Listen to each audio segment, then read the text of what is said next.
రామకృష్ణారెడ్డి మీద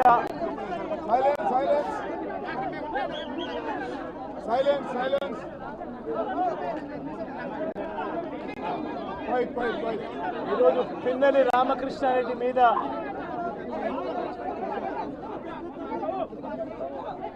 తన మీద ఏకంగా 307 అంటే అటెంప్ట్ టు మర్డర్ లాంటి కేసులు పెట్టి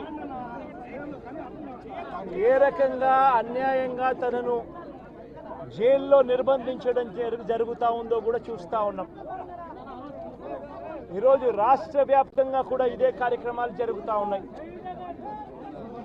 రాష్ట్ర వ్యాప్తంగా కూడా కేవలం తెలుగుదేశం పార్టీకి